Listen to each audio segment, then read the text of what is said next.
Thank you for joining. This morning I'm interviewing Glenna Janda. Am I saying your name correctly, Janda? It's Janda. Janda, Glenna Janda. Yes. And she's joining us from her home for this interview. Her work is included in the Botanical Art Collective of North Texas Summer Show here at BRIT. Glenna, thanks so much for joining us. You're welcome. So I'll start by asking, what is your relationship to plants and nature?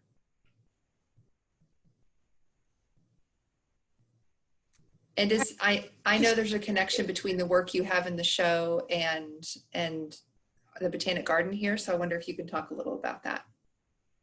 Well, both my grandmother and my mother were great gardeners. And I kind of grew up just loving plants and loving the way they could grow things, beautiful things.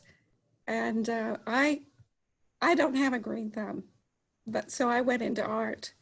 But everything that I do now in art is kind of related to nature, plants. I do a lot of the abstractions as well. It's just very self-expressive, but I really love the earth, and that's just my way of appreciating things around me. So, but yeah, I love plants. I don't paint a lot of flowers, but I do love a lot of trees and things, And can you talk a little bit about the piece that you have in the show? The piece I have in the show is my experience of going to the Botanical Garden in Fort Worth. I used to go there all the time, and I even took my grandmother sometimes because she was over 100 years old, and I could take her in there and she could smell and see things and experience things that she couldn't do outside as much. So I love going there, and I was so impressed with just the color and the smells and the feeling of tropical, and I love the orange stalks and the ferns, the vines, and that sort of thing. Just very natural. Mm-hmm. And so your piece in the show is a big 4-panel piece. Mm-hmm. Is there a reason that can you talk a little bit about why you made it so large and why you chose to do the 4 panels instead of 1?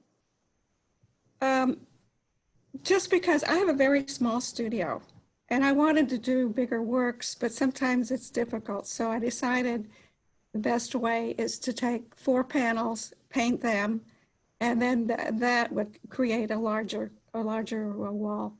Mm-hmm. And so you can hang it so that it may be slightly separated or it can be hung close together. Mm-hmm. This gives a big experience. So it was difficult for me to actually paint on 4 canvases at once because I had to put them on the floor, draw them out, and trying to see them at a distance was a little difficult. So it was a balancing act to get all these to work together.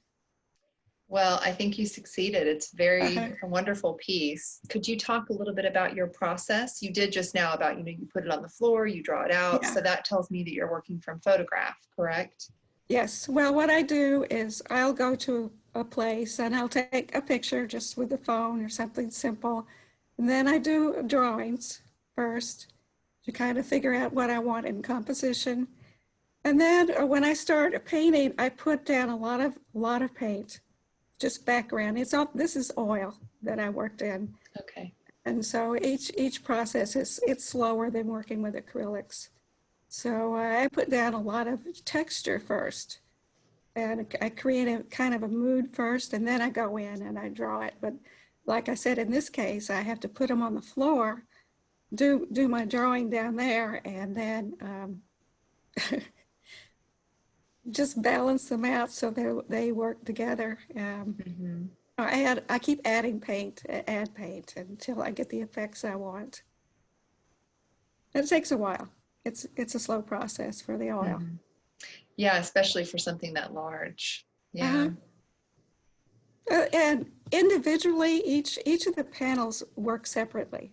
So right. You can actually take any of those panels and they look fine just by themselves. Mm-hmm.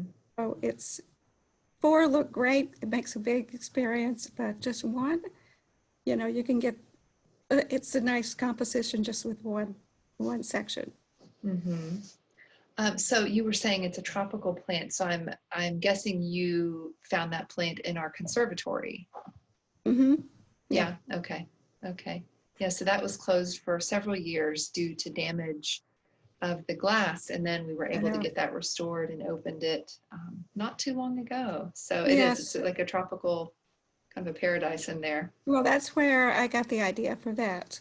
Yeah, Mm-hmm. it takes me a while. Maybe it took me a year to do that altogether. Mm-hmm. But to start, by thinking about it, taking pictures, doing drawings, and then going from memory to imagination, as well as, just what I felt about it, to go there.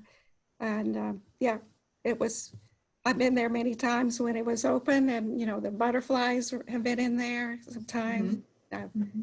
come away and I've done paintings of butterflies and drawings that just inspired me. So yeah, it's a great Yeah, place. it is a great place. Uh-huh. So what brought you to Botanical Art, and how did you find the Botanical Art Collective? Uh, I, I don't know. I just happened to see it one day on Facebook. And I saw it and I looked at some of the artwork there and I thought they were fantastic. Everybody's paintings are so beautiful.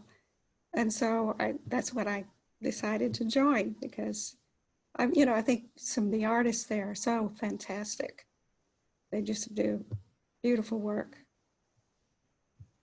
And how did you come to botanical art? There's so many things we can paint. Why plants? Why plants? It's because they're part of nature. I mean, anything that grows is part of nature, and that's what I decided a few years ago. We've gone through so much changes in our earth and things getting polluted. And I lived for many years in Mexico City, and I saw what pollution can do to to the earth. And so I decided after that, and I've seen things that have happened here, the oil spills and all the stuff that's happening. I just want to protect our environment. And so I think the best way for artists is to show the beauty of our earth. Don't take it for granted. We may not have it. So that's what I think the duty of artists is to show the beauty that we live in and what that we have. It's such a gift to have this. And it's, so that's why I have done that. I paint a lot of other things as well, but I love landscapes, and I do love the plants as well, everything in there, the whole effect of what we have. And so that's my big influence now. That's what I love. Mm-hmm. And I love to see it in other art too. Mm-hmm. Well, excellent. Thank you. Uh, Thank you again for joining us. This has given us a little glimpse into your process and yes, I hope so. where you're coming from. Uh-huh. Yeah. Yeah. All right. Well, do you have a Thank you, Erin. website? Thank you. Do you have a website or anything people can go to find out more about your work? Yes, you can go to glennajanda.com. Okay. So That's that's my Glenna with two website. A's. GlennaJanda. Okay. If you want to see more of my GlennaJanda.com. work, a Excellent. little bit of Okay. everything. Yeah. Thank you so much, Erin. It was fun. Thank you. Thank you.